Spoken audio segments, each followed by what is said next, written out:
ఇది మధురమైన పిల్లలారా, ఇప్పుడు మీరు ఈశ్వరీయ సంతానంగా అయ్యారు.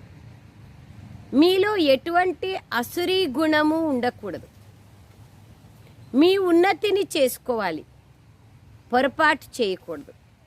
బాబా అంటున్నారు, ఇప్పుడు మీరు ఈశ్వరీయ సంతానంగా అయ్యారు. మీలో ఎటువంటి అసురీ గుణము ఉండకూడదు.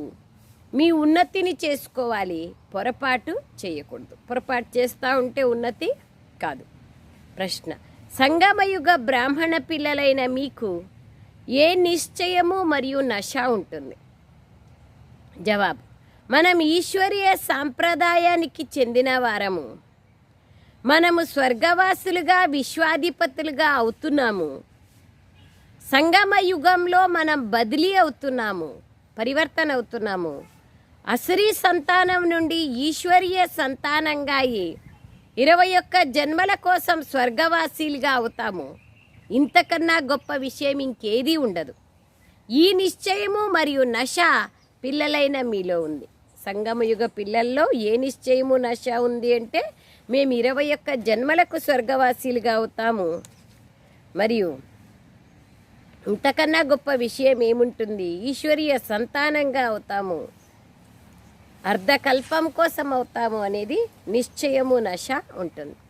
సారం: స్మృతి శక్తి ద్వారా ఎటువంటి చంచలత్వము లేకుండే విధంగా మీ కర్మేంద్రియాలను వశపరుచుకోవాలి. స్మృతి శక్తి ద్వారా కర్మేంద్రియాల చంచలతని సమాప్తం చేసుకోవాలి. సమయం చాలా తక్కువగా ఉంది కావున బాగా పురుషార్థం చేసి మాయాజీతులుగా కావాలి. సెకండ్ పాయింట్: బాబా ఏ జ్ఞానమైతే ఇస్తారో దాన్ని అంతర్ముఖులుగా అయ్యి ధారణ చేయాలి.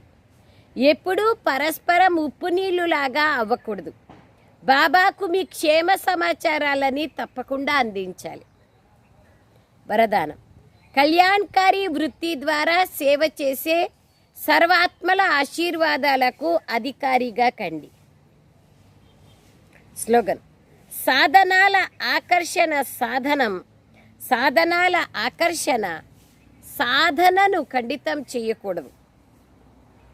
సాధనాల ఆకర్షణ సాధనను ఖండితం చేసేస్తుంది. కాబట్టి సాధనాల ఆకర్షణకు వశం కాకూడదు. ఓం శాంతి. ఇప్పుడు తండ్రి కూర్చొని పిల్లలకు అర్థం చేయిస్తున్నారు. ఎక్కువగా మనుష్యులు శాంతినే ఇష్టపడతారు. ఇంట్లో పిల్లలు గొడవ పడుతూ ఉంటే శాంతిగా ఉండండి అని అంటారు. ఎంత అశాంతి ఉంటుంది!